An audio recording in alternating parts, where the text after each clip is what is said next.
Shalom. Ya, saya nama saya Yusak Tanuwiharja ya. Setan, keturunan setan. Saya 10 bersaudara, saudara ya. Saya anak ke-7. Nah,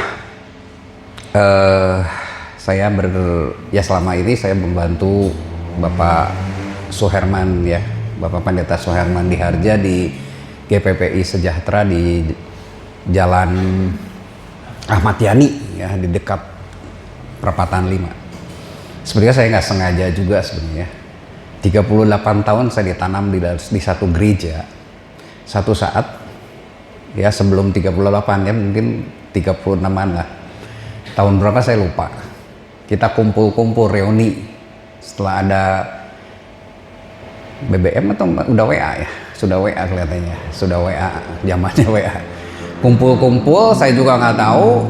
Satu saat beliau dengan beberapa orang, saya lihat di WA-nya itu ternyata lagi bawa gitar, lagi nyanyi-nyanyi. Tiba-tiba, ayo cenah ngumpul. Tahu-tahu dia jadi pengurus Persekutuan Doa Yosudarso. Dulu Persekutuan Doa SD Yosudarso. Jadi sudah 36 lebih ya, 37 tahun kita nggak pernah ketemu. Saya tahu beliau ada di Lengkong Besar waktu itu, dan saya buka cabang sebetulnya, buka ya, ada pendeta yang di sana buka. Nah, jadi kita sama sekali tidak tahu. Kemudian juga saya nggak tahu, satu saat saya diminta untuk bawa firman di Persekutuan Doa, dan saya nggak tahu bahwa beliau juga adalah anak pendeta. Nggak tahu waktu itu. Tiba-tiba saya diminta, dan saat itu setelah itu baru saya tahu bahwa oh ternyata anak pendeta. Dan waktu itu memang harus sedang peralihan ya, karena ibu pendetanya, ibu gembalanya sudah cukup tua. Sesuatu yang tidak disengaja soal. Ya, tapi kita tahu kita hidup bukanlah asal hidup. Tuhan bilang di dalam 2 Tawarikh 16 ayat 9 bahwa mata Tuhan itu menjelajah seluruh bumi. Untuk apa? Untuk melimpahkan kekuatannya kepada mereka yang bersungguh hati terhadap Dia.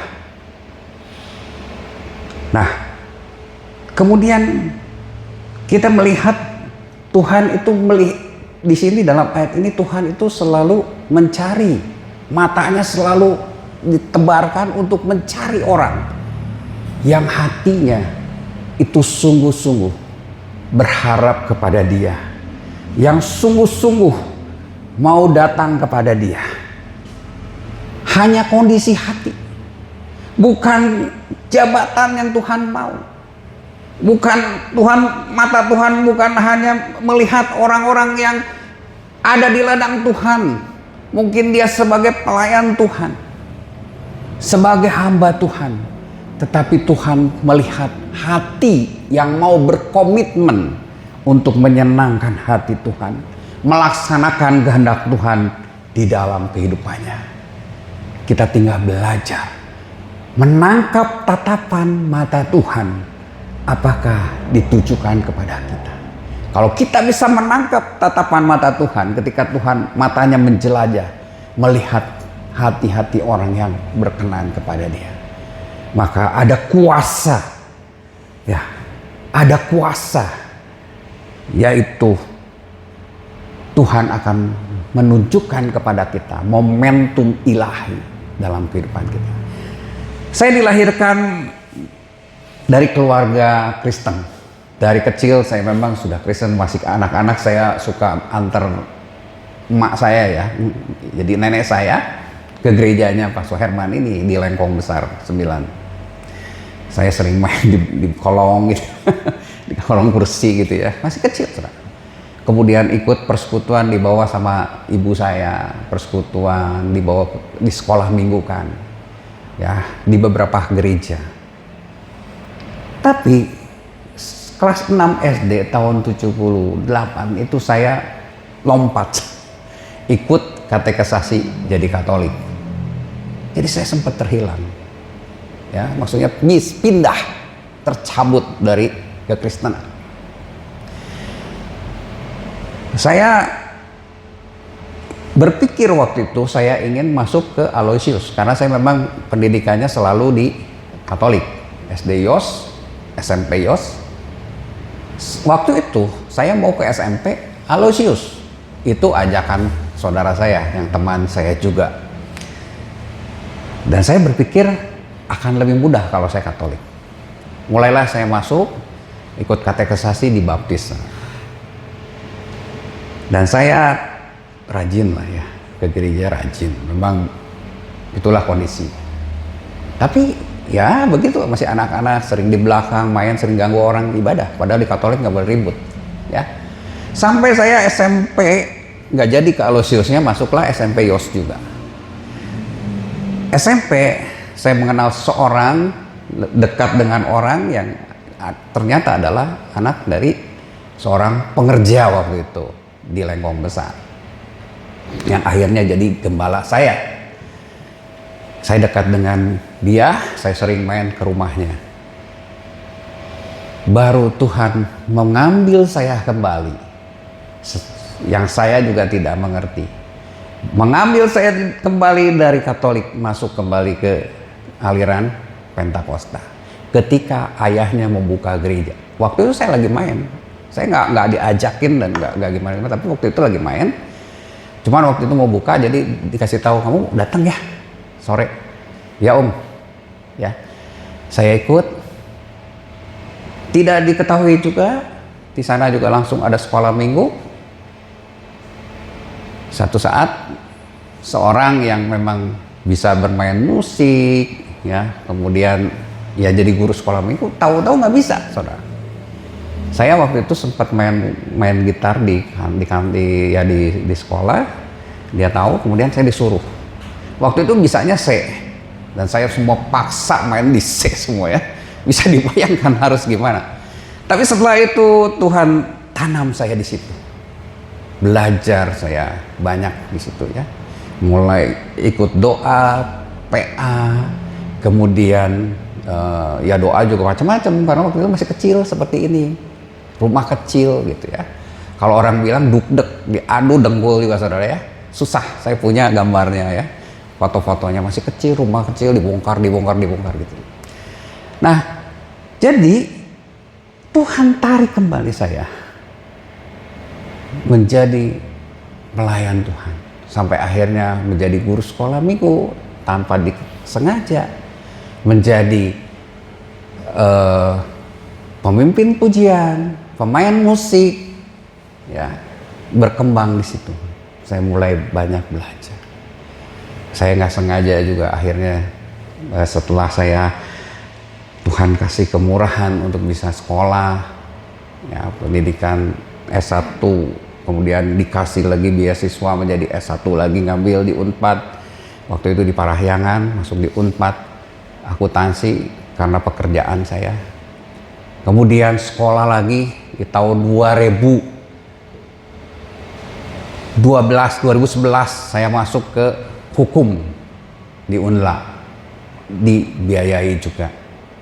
Ya, kemurahan Tuhan, dan saya berpikir saya harus belajar untuk mengimbangi ilmu-ilmu sekuler saya harus belajar teologi.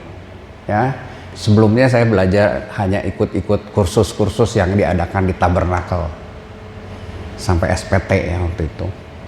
Kemudian saya belajar di STT Inti, leadership, Christian leadership. Sayang tidak selesai ketika saya baru tesis ya, tesis angkatan pertama saya maju, tapi saya di angkatan saya orang yang pertama maju untuk seminar ya bab 1, tapi waktu itu karena satu hal saya nggak melanjutkan, anak saya lahir, anak terakhir. Nah, minggu lalu anak yang terakhir ini lahir di tahun 2013, dikasih tugas sama gurunya. Ini sebetulnya sudah pernah saya kakaknya pernah dikasih tugas, suruh mewawancari saya. Apa sih ya cita-cita saya? Saya bingung, saudara. Saya itu orang yang mengalir hidupnya. 2005 saya baru disuruh di KTB ya, bikin KTB waktu itu ada program KTB. Baru Rick Warren ya, bukunya Rick Warren. Ya, hidup berdasarkan tujuan. Kita baru mengerti bahwa hidup itu harus ada tujuan. Kita harus punya tujuan supaya kita bisa mencapai itu. Ya, kita harus mengetahui dulu tujuan hidup kita. Padahal saya hidupnya mengalir, saudara. Dan semua itu karena kemurahan Tuhan. Saya bilang sama anak saya, apa ya? Yang papi tahu waktu dulu masih kecil, mau jadi pendeta. Tapi bukan sesuatu yang memang tahu ya pendeta itu seperti apa. Cuma saya istilahnya terinspirasi sama hamba Tuhan di Lengkong Besar. Wah, jadi pendeta suaranya bagus, banyak pengikutnya dan sebagainya. Kemudian kalau di rumah ya, saya dulu di rumah nenek dulu ya, ikut itu dengan sepupu main gereja-gerejaan seperti ini. Ya, doa sembuhin segala macam, doa kesembuhan dan sebagainya. Tapi itu adalah pikiran anak-anak kecil. Setelah itu saya kemana ya? Berjalan, mengalir. Ya, S1 ngambil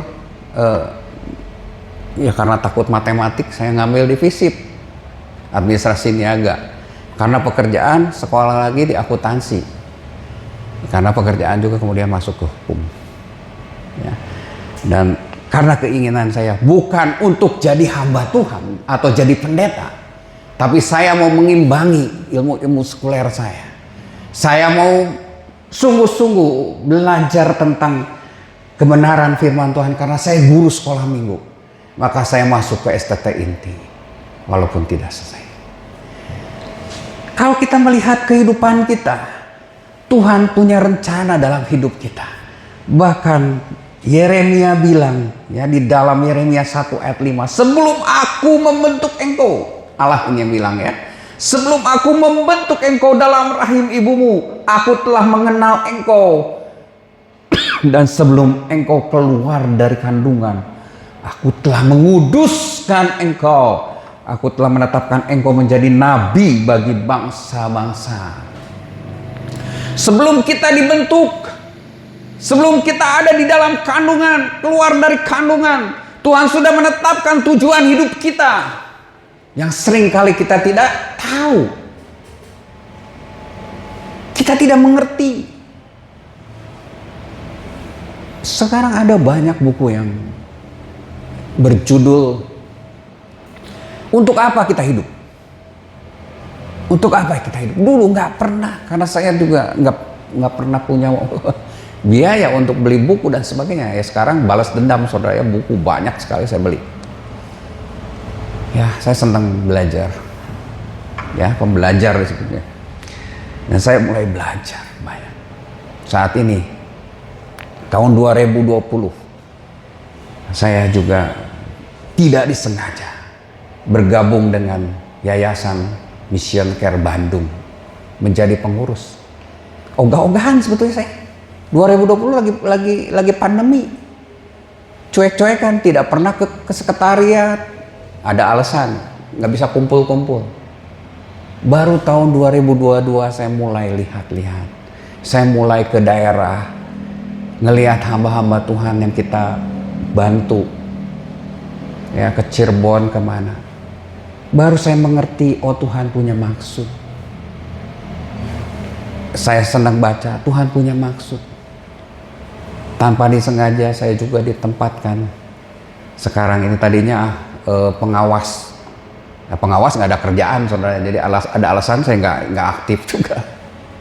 Tapi setelah itu jadi apa? Pengurus yang mengurusi event khusus. Disitulah saya mulai melakukan mengadakan seminar-seminar untuk para hamba Tuhan. Banyak yang saya mulai terbuka, gereja yang seharusnya seperti apa. Ya, terakhir adalah menggembalakan kuda. Itu sangat memberkati hamba-hamba Tuhan. Ternyata di gereja itu ada kuda, bukan hanya domba dan kambing. Dan itu sangat memberkati. Hamba-hamba Tuhan katakan, oh ya, baru ada ya, baru ngerti ya, baru ngeh, ada kuda. Ada kuda. Dan saya juga mulai menyiapkan lagi ya satu seminar, ya 2 bulan lagi saya akan melakukan itu, ya tentang cara Tuhan Yesus memimpin. Dan di buku itu dikatakan sebetulnya kelompok yang paling baik itu hanya 10 orang. Itu paling efektif. Banyak orang, banyak hamba Tuhan ingin memiliki gereja yang luar biasa besar. Tapi apakah kepegang?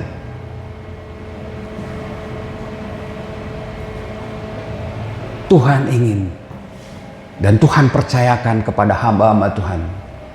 Supaya apa? Supaya orang-orang dipercayakan itu mengenal maksud Tuhan di dalam kehidupannya. Boro-boro mengenal tiap orang. Mengenal dirinya aja susah. Udah capek. Iya kan? Nyiapin firman Tuhan yang terus menerus. Gak ada waktu, saudara. Tapi Tuhan punya maksud. Seperti Tuhan Yesus hanya 12 orang. Hanya 12 orang efektifnya. Ya bukan gak boleh besar, saudara. Silakan aja. Tuhan memberikan kapasitas kita masing-masing. Tapi buku itu mengatakan 10 orang paling efektif. Seharusnya gereja bukan seperti ini. Ya, tapi ini sudah jadi budaya. Ada liturgi dan sebagainya. Tidak. Sebelumnya saya juga membaca satu buku yang menceritakan bukan seperti ini maunya Tuhan. Tapi kita kumpul sama-sama dengan anak-anak. Ya, itulah tujuan hidup nanti bisa ya saya suka bikin YouTube-nya, jadi bisa nanti saya kasih ya. Nah, jadi Tuhan sudah mengenal kita sebelum kita dilahirkan, sebelum kita dibentuk bahkan. Tuhan begitu mengenal kita dan menguduskan orang-orang yang sudah ditetapkan, sudah dipilih Tuhan. Yeremia dipilih menjadi nabi sebelum dia dibentuk oleh Tuhan. Dia sudah dikuduskan. Paulus katakan di dalam 2 Korintus 3 ayat 18 bahwa kita ini diciptakan untuk mencerminkan kemuliaan Tuhan dan terus masuk di dalam kemuliaan, ke dalam kemuliaan. Luar biasa, saudara. Sore hari ini kita akan melihat satu kisah di dalam 1 Raja-Raja 19 ayat 19. Ini baru masuk. Saya akan bacakan. Setelah Elia pergi dari sana, ia bertemu dengan Elisa bin Safat yang sedang membajak dengan 12 pasang lembu, sedang ia sendiri mengemudikan yang ke-12. Ketika Elia lalu dari dekatnya, ia melemparkan jubahnya kepadanya. Apa yang saudara lihat di sini? Apa yang kita lihat? Apa yang kita bisa tarik kesimpulan di sini? Di sini ada diceritakan bahwa Elia pergi. Elia sudah mengalami satu kondisi yang buruk bagi dia, bahkan dia sembunyi. Ketika dia sudah menang, mengalahkan nabi-nabi, ya 400 nabi, dia sembunyi, dia mengalami depresi yang luar biasa dan mengatakan, aku ingin mati. Dia sembunyi di gua dan Tuhan tetap mengirim ya burung gagak untuk memelihara hidup dia. Dan setelah pulih, setelah disuruh makan oleh Tuhan, pulih, dia pergi dari sana. Kemudian dia bertemu dengan siapa? Elisa bin Safat. Siapakah Elisa? Elisa adalah orang yang kaya. dia membajak dengan 12 pasang lembu. Luar biasa. Dia seorang petani dan dia membajak dengan 12 pasang lembu. Ini yang menunjukkan bahwa dia adalah sebenarnya petani yang kaya. Elia mungkin dikenal oleh Elisa, tapi Elisa belum tentu mengenal Elia. Ya, dan yang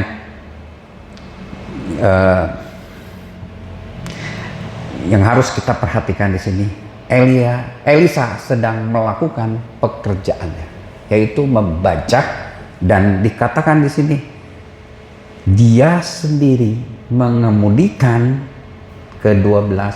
yang ke-12. Jadi ada lembu yang ke-12 pasang. Ini adalah orang yang rajin. Apa yang kita lihat di sini? Ada satu momentum. Hidup kita dipenuhi dengan momentum-momentum. Apa itu momentum menurut Kamus Besar Bahasa Indonesia? Momentum adalah saat yang tepat atau kesempatan. Beda dengan momen ya. Momen itu adalah waktu yang pendek atau saat. Atau saat, tapi ini saat yang tepat, ada tambahannya tepat. Itulah momentum.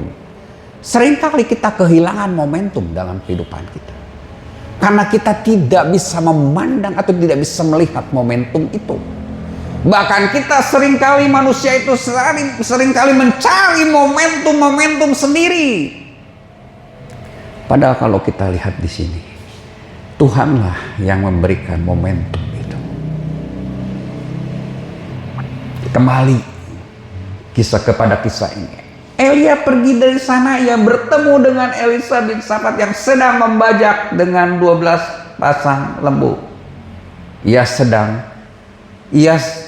sendiri mengemudikan yang ke-12. Lanjut, ketika Elia lalu dari dekatnya, ia melemparkan jubahnya kepadanya. Ada momentum buat Elisa. Sebenarnya dia bukan orang yang tidak punya pekerjaan. Dia sedang punya pekerjaan yang cukup menjanjikan. 12 pasang lembu, saudara. Itu menunjukkan keberhasilan dia dalam pekerjaan. Tapi apa yang dia lakukan kita akan lihat. Ya, momentum adalah dorongan dan kekuatan. Ya, yang dibangun oleh bersamaan dan berkembangnya suatu proses atau rangkaian peristiwa. Dan momentum ini membutuhkan langkah dan tindakan supaya kita bisa mencapai tujuan itu. Ada satu perubahan yang akan terjadi karena momentum ini. Perubahan ini bukanlah perubahan yang kecil, tetapi perubahan yang cukup besar. Itulah momentum. Ketika kita menemukan momentum itu di dalam kehidupan kita dan kita mengambilnya, meresponi dengan baik, maka akan terjadi perubahan besar dalam kehidupan kita. Dan itulah yang Tuhan mau. Kita harus berubah. Dan Tuhan akan tunjukkan kepada kita bagaimana kita harus berubah. Momentum itu seperti roda gila di dalam mesin mobil, ya, yang akan memutar mesin saat pertama kendaraan di starter. Dia melepaskan energi, makanya dia punya kekuatan pendorong yang luar biasa. Kemudian dia juga menyalurkannya, ya, pada mesin mobil. Kemudian terjadi juga putaran mesin menjadi seimbang, meningkatkan kecepatan putaran mesin. Itu roda gila itulah momentum. Ketika kita mengambil atau meresponi momentum kita dengan benar, maka akan ada keseimbangan di dalam kehidupan bersama. Bukan hanya kita saja. Ada dampak yang kita berikan atau hasilkan karena kita mengambil momentum yang dengan benar. meresponi momentum ini dengan benar, akan ada perubahan yang luar biasa. Bukan hanya untuk diri kita, tetapi juga untuk orang lain. Ya, mari kita buka mata kita untuk kita bisa mengerti apa tujuan hidup kita dan bagaimana Tuhan akan membawa kita kepada tujuan hidup kita, yaitu momentum itu. Seperti saya baru mengerti bergabung dengan Pak Suherman, ternyata Tuhan juga mau saya mendalami tentang keluarga. 9 pasang ya sudah kita bimbing. Saya bukan hamba Tuhan, saudara. Jadi saya mengambil satu buku dari Yusuf Susabda untuk saya bisa kasih bimbingan. Dan saya mulai mengerti betapa sulitnya membangun satu keluarga. Bukan satu hal yang main-main dalam membangun satu keluarga. Tetapi ketika seorang hamba Tuhan ditodong untuk memberkati calon mempelai, apa yang dilakukan gereja? Manut, ikut. 2 kali pertemuan, 3 kali pertemuan cukup? Tidak, saudara. Terlalu banyak, terlalu kompleks kehidupan berumah tangga itu. Tetapi itulah yang Tuhan mau dalam kehidupan kita.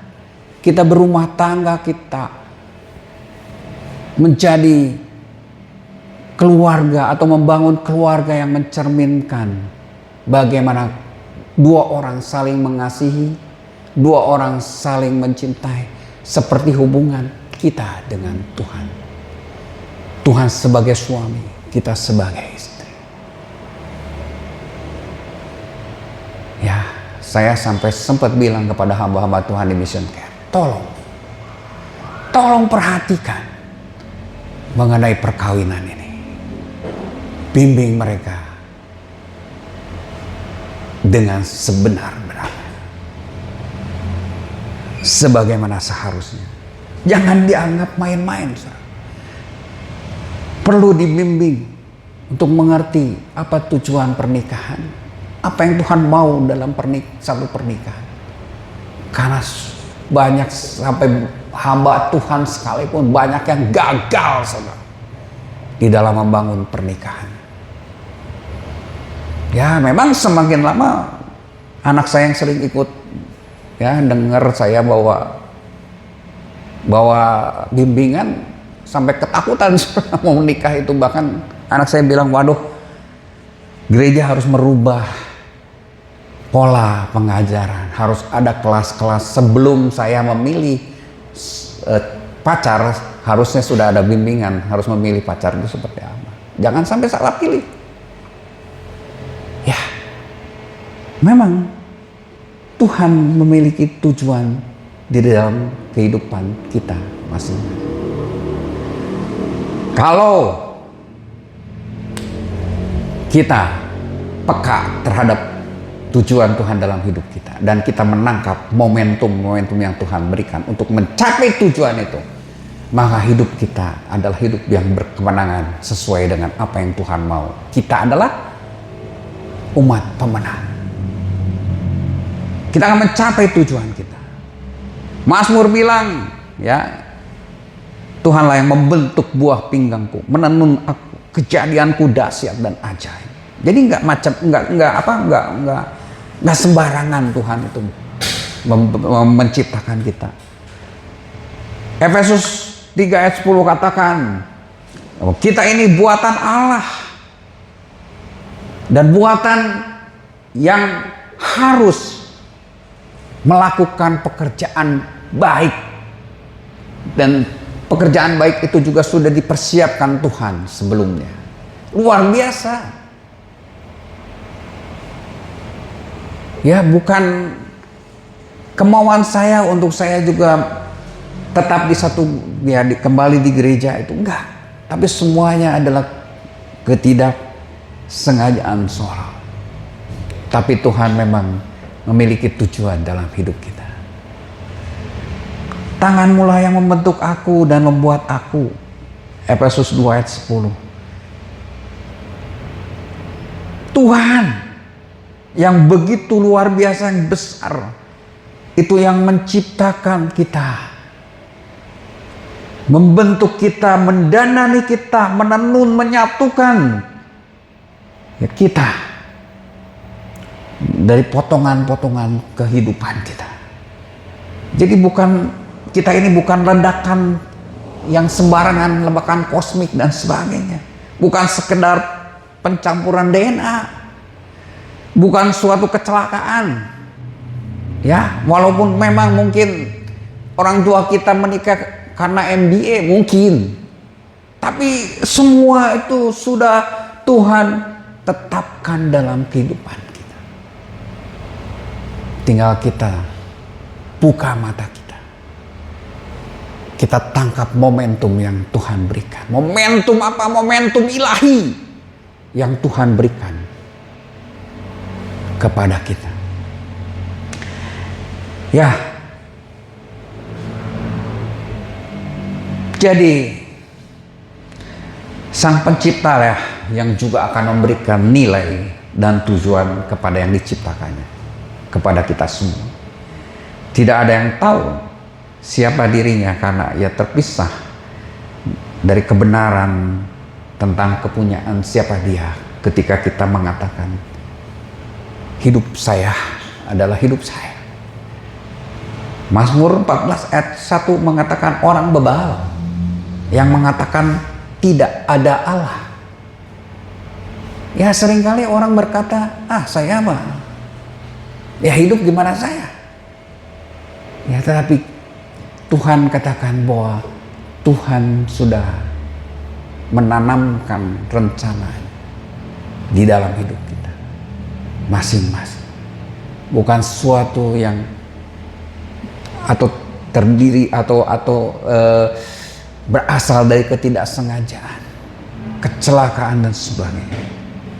Ya, biarlah kita mau mengerti bagaimana kehidupan kita ini sungguh luar biasa, sudah dipersiapkan oleh Sang Pencipta yang luar biasa.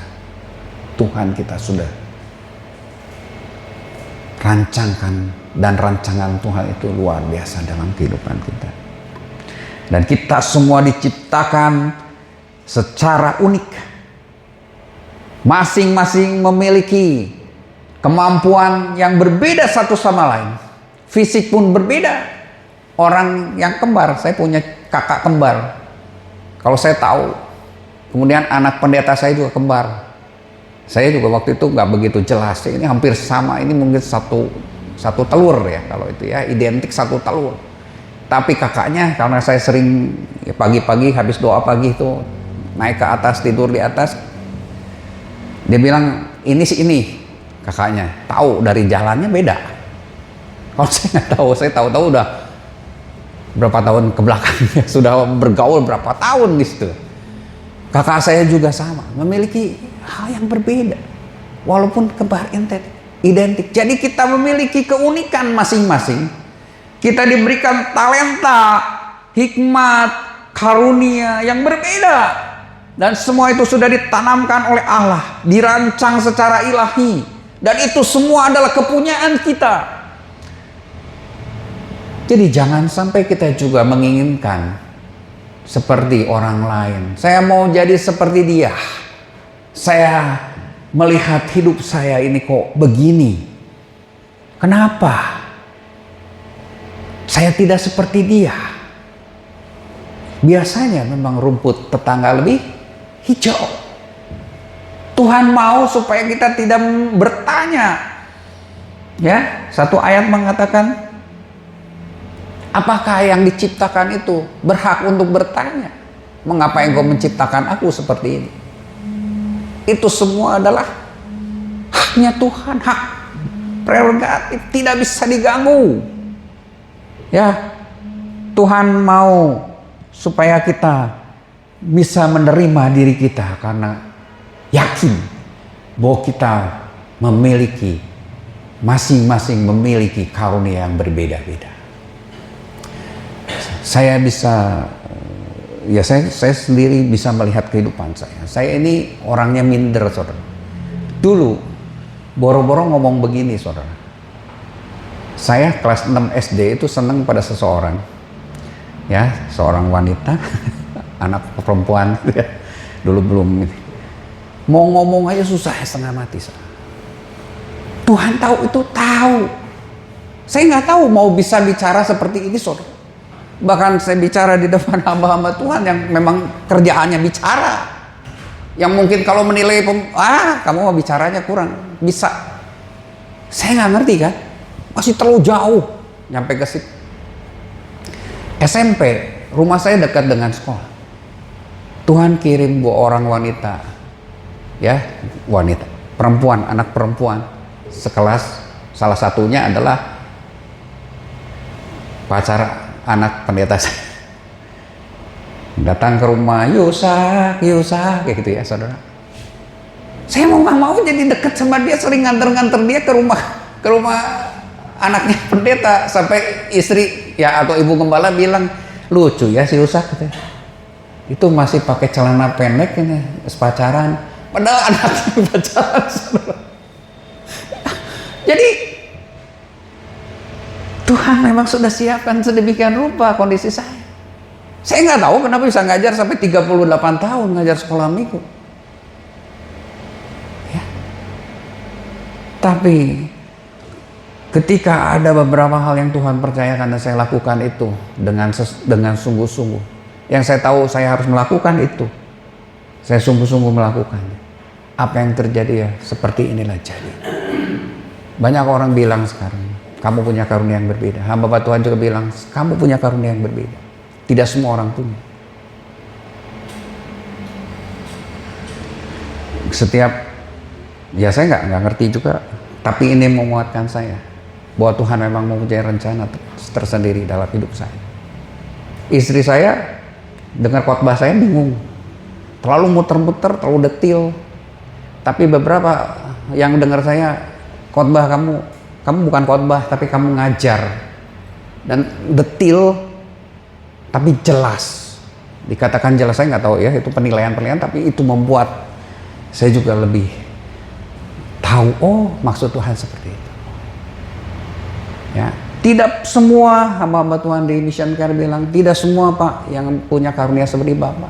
Saya juga baca buku, tapi saya nggak bisa menjelaskan.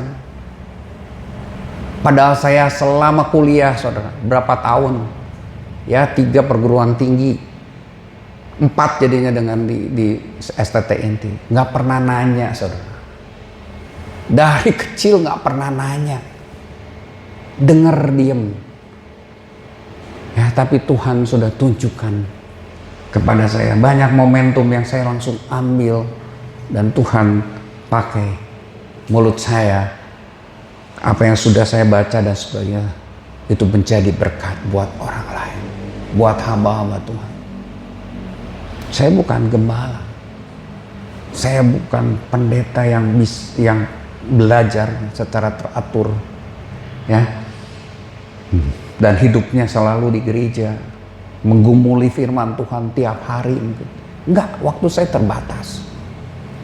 Tapi Tuhan tunjukkan sedemikian rupa. Kembali, saudara, ada misi ilahi yang harus kita selesaikan.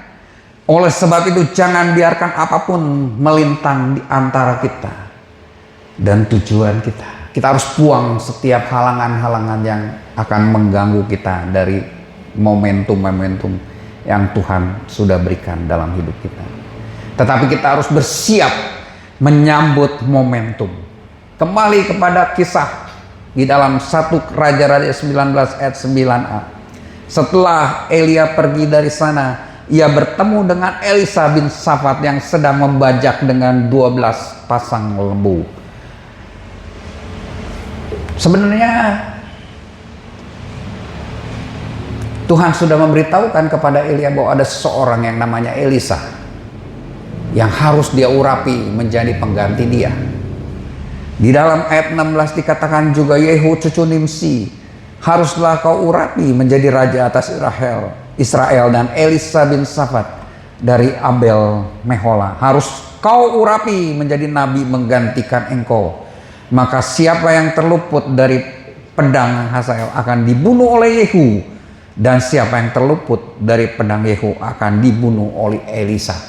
Elia memang tidak diceritakan. Saya tidak yakin bahwa Elia itu mengenal Elisa. Tetapi Tuhan sudah menunjukkan nama, memberitahu nama, ada Elisa yang akan menggantikan dia, yang harus diurapi menjadi nabi, menggantikan Elia. Tapi siapakah orang yang bagaimanakah, akan ketemu di manakah, itu tidak dijelaskan. Dan kemudian juga diberitahu bahwa pedang, ya, bahwa Elisa lah yang akan membunuh, ya, atau yang akan membunuhlah orang-orang yang terlepas dari atau terbebas dari pedang Yehu. Ada calon lain? Ada calon lain nggak, saudara? Sebenarnya Elia bilang sama Tuhan ketika dia ketakutan, dia bilang, aku sendiri, tinggal aku sendiri. Tetapi kisah sebelumnya Obaja, Obaja itu yang ya pengurus lah di kerajaan itu, dia menyembunyikan berapa orang? 100 orang, saudara. 100 orang nabi. Dan dialah yang memelihara hidup mereka. Dia membawa makanan, minuman untuk mereka semua. Sebetulnya kalau kita berpikir, itulah yang mungkin akan menggantikan Elia. Tapi Tuhan punya maksud, Allah punya maksud untuk Elisa lah yang akan menjadi pengganti Elia. Kenapa? Kembali kepada ayat itu, dia sedang membajak.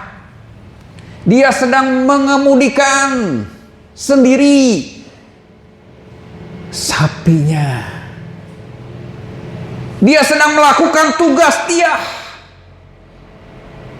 Dia rajin melakukan itu, dia tidak menyuruh orang lain, tapi dia melakukannya sendiri, dan dia melakukannya dengan sungguh-sungguh. Itulah Elisa, orang yang luar biasa, punya tanggung jawab yang luar biasa. Dan kita lihat respon Elisa, ya. Sebelum itu juga Tuhan katakan di dalam ayat 18, ya, 1 Raja 19, tetapi aku akan meninggalkan 7.000 orang di Israel. Ada 7.000 orang, bukan hanya 100 nabi. Ada 7.000 orang. Semua orang yang tidak sujud menyembah Baal, yang mulutnya tidak mencium dia. Jadi ini orang-orang yang punya kans untuk menggantikan Elia. Tetapi kembali saya bilang, kenapa Elisa? Karena dialah orang yang bertanggung jawab dan dia mengerti momentum-momentum yang Tuhan berikan dalam hidupnya. Saat itu dia sedang menjalankan momentum ketika dia diperintahkan untuk menjadi seorang petani. Dan dia lakukan itu dengan rajin. Dia sendiri.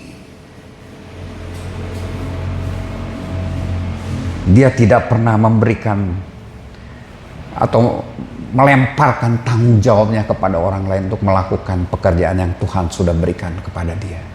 Tapi dia sendiri setia bekerja. Jadi kunci pertama untuk menyingkap tujuan kita adalah menyiapkan diri kita, menyambut momentum-momentum yang menentukan tujuan keberadaan kita. Dengan apa? Waspada, gigih, dengan awas. Dan itulah yang dilakukan oleh Elisa. Dia melakukannya dengan setia. Dan saat itu justru kuasa itu bertemu dengan potensi yang ada, yang Tuhan sudah berikan dalam hidup kita. Setiap orang memiliki potensi, memiliki talenta itu dalam hidupnya. Lihat, Tuhan melakukan atau memberikan momentum kepada kita juga di saat biasa-biasa saja. Dia lagi melakukan pekerjaan yang biasa lakukan. Dan saat itu momentum itu datang kepada Elisa. Jadi satu hal yang perlu kita perhatikan, tertanam dalam pikiran kita. Kita harus selalu siap, kita harus selalu waspada. Karena momentum itu datang dengan tiba-tiba di saat-saat yang biasa. Tidak ada perayaan bagaimana dia harus ditabiskan, bagaimana jubah itu harus dipakaikan. Tidak. Tidak harus menyiapkan apa? Tempat untuk melakukan serah terima jabatan. Tidak. Datangnya tiba-tiba.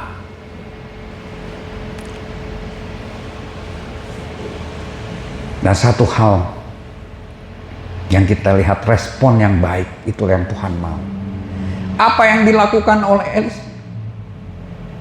Ayat 20 katakan, lalu Elisa meninggalkan lembu itu dan berlari mengikuti Elia. Yang luar biasa lagi. Katanya, biarkan aku mencium ayahku dan ibuku dahulu, lalu aku akan mengikuti engkau. Jawabnya kepadanya, baiklah, pulang dulu dan ingatlah apa yang telah kuperbuat kepadamu. Elisa adalah orang yang baik, yang selalu menghormati orang tuanya. Dia akan pamit kepada orang tuanya, meninggalkan. Saya yakin orang tuanya mungkin tahu bagaimana sulitnya seorang nabi waktu itu. Dia akan mengalami banyak hal. Elia dikejar-kejar oleh Israel. Di tengah pemerintahan kondisi yang tidak menunjang hidup seorang nabi. Ini udah enak, udah kaya, udah bisa menikmati, tinggal enak hidupnya. Dan dia mau tinggalkan itu. Bagaimana keadaan orang tuanya? Saya nggak terbayang bagaimana Elisa meminta izin orang tuanya. Tapi inilah respon yang cepat, respon yang tepat yang dilakukan oleh Elisa dalam menghadapi atau mendapatkan momentum, merespon momentum. Ya, kita lihat bagaimana momentum ini akan terjadi juga dalam kehidupan kita. Seperti yang saya ceritakan dalam hidup saya. Tuhan berikan momentum-momentum yang kita harus responi dengan baik, dengan cepat. Ya, dan kita bisa melihat bagaimana Elisa pun tidak banyak berpikir. Ayat 21 katakan apa? Lalu berbaliklah ia dari Elia. Ia mengambil pasangan lembu itu, menyembelihnya dan memasak dagingnya dengan bajak lembu itu sebagai kayu api. Yang memberikan daging itu kepada orang-orangnya, kemudian makanlah mereka. Sesudah itu bersiaplah ia, lalu mengikuti Elia dan menjadi pelayannya. Dia nggak berpikir dua kali, dan dia buang semua. Dia tinggalkan semua pekerjaannya dan dia tidak berpikir lagi untuk balik ke situ. Dia potong lembunya, dia bakar bajaknya. Total. Ada komitmen total untuk menjadi pelayan Tuhan, untuk mengikuti apa maunya Tuhan dalam kehidupannya. Dan dia mau menjadi pelayan dari Elia. Kita tahu berapa lama mereka itu bersama. Dia magang bersama Elia. Sudah mapan. Ngapain? Ya, kemudian ngambil sesuatu yang gak jelas, yang bahkan yang taunya kesusahan, kesulitan yang akan terjadi. Tapi dia mengerti betul apa yang Tuhan mau. Sifat Elia dengan Elisa itu bertolak belakang, saudara. Elisa itu sebenarnya senang tinggal di rumah, senang membaca, senang belajar. Beda dengan Elia, ngomongnya pun beda. Elia bisa ngomong kasar, berani. Tapi Elisa itu orang yang sangat lembut. Dia bicaranya ya berbeda, pokoknya bertolak belakang. Tapi dia mau taat. Seperti juga Abraham ketika Tuhan meminta Abraham untuk mengorbankan anaknya yang tunggal, Ishak.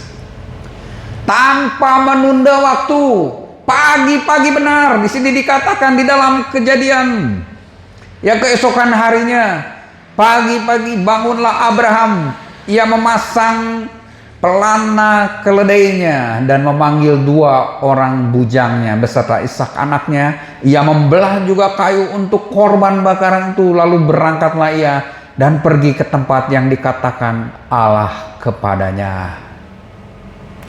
Pagi-pagi benar, esoknya dia nggak ngomong dulu kepada Sarah yang sangat mengharapkan anaknya Ishak ini lahir, yang sudah ditunggu sekian lama, yang mengakibatkan juga Sarah berdosa dengan menyerahkan Hagar kepada Abraham karena ingin memiliki anak.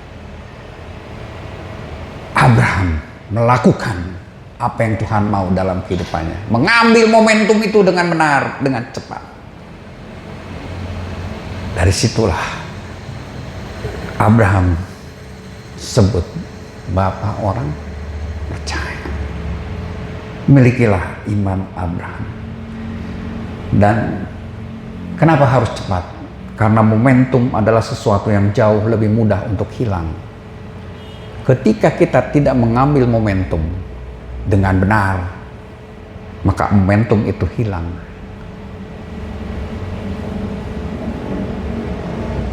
Dan seringkali orang mencari momentum sendiri, tetapi ketika Tuhan tahu bahwa momentum-momentum yang dia cari bisa membuat orang ini jauh dari Tuhan, membuat hancur, orang itu akan menerima kesedihan karena tidak akan berhasil. Seringkali orang berambisi, terobsesi dengan suatu jabatan, dia mencari, dia mengejar itu,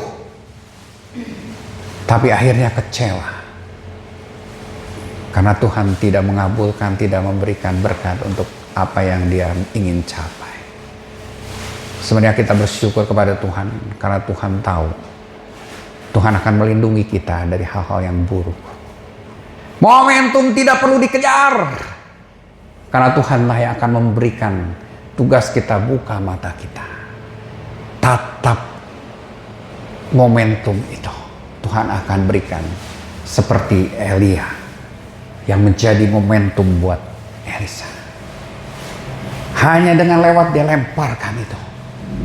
Saat momentum itu tiba, sangat singkat. Ambillah momentum itu supaya kita boleh masuk di dalam tujuan Tuhan dalam kehidupan kita. Apa? Dari kemuliaan untuk kemuliaan. Gak usah sedih ketika kita menjalani kehidupan kita yang jauh dari obsesi kita. Gak usah sedih seolah-olah kita kemajuannya hanya sedikit dan sebagainya. Tapi coba renungkan, mungkin ada momentum-momentum yang kita lepaskan. Seperti apa? Seperti Esther, dia mau meninggalkan momentum.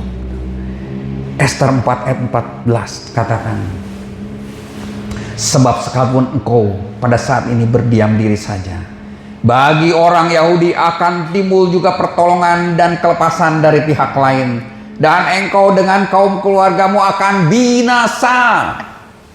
Siapa tahu, mungkin, perhatikan, untuk saat yang seperti ini engkau beroleh kedudukan sebagai ratu. Ada momentum yang mau diabaikan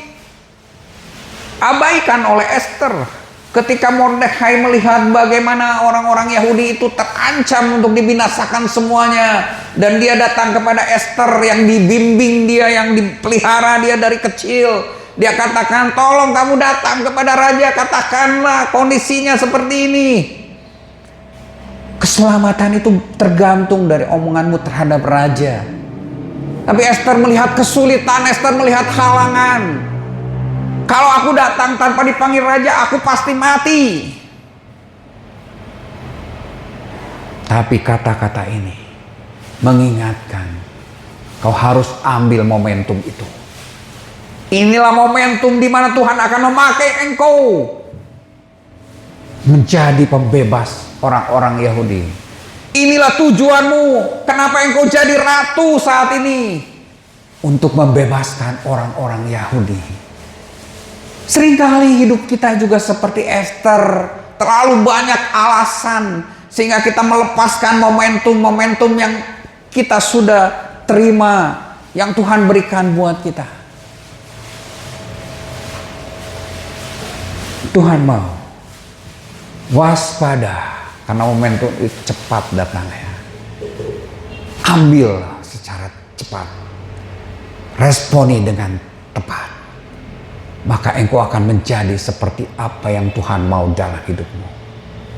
Seperti tujuan yang sudah Tuhan tetapkan, rancangan yang indah yang sudah Tuhan tetapkan dalam hidup kita. Jangan abaikan momentum-momentum yang terjadi. Tuhan masih bekerja saat ini, masih mencari orang-orang yang mau meresponi momentum yang Tuhan berikan, momentum ilahi yang Tuhan akan berikan dalam hidup kita. Buka matamu, buka mata kita. Hidup kita hanya sementara. Gunakan waktu-waktu yang ada untuk kemuliaan dan masuk kepada kemuliaan.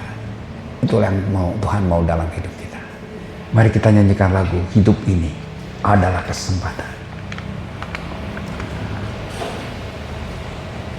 Kita akan bangkit berdiri. Banyak kesempatan yang Tuhan berikan dalam hidup kita. Sudahkah kita gunakan itu? Bisa. Hidup ini kesempatan, hidup ini untuk melayani Tuhan. Jangan sia-siakan apa yang Tuhan beri. Hidup ini hanya sementara. Hidup ini adalah kesempatan. Terima kasih Tuhan. Hidup ini untuk melayani Tuhan. Jangan sia-siakan waktu yang Tuhan beri. Hidup ini hanya sementara. Oh Tuhan, oh Tuhan, pakailah hidupku selagi aku masih kuat. Bila saatnya nanti ku tak berdaya lagi, hidup ini sudah jadi berkat. Oh Tuhan, oh Tuhan. Saudara, maukah engkau dipakai Tuhan dalam hidupmu? Tuhan akan berikan banyak kesempatan, dan pakailah kesempatan itu untuk kemuliaan, masuk kepada kemuliaan. Itulah tujuan hidup kita. Tuhan sudah rancangkan itu semua. Hidup kita akan masuk dari kemuliaan kepada kemuliaan. Haleluya. Oh Tuhan, pakailah hidupku. Saya serahkan kepada selagi aku masih kuat.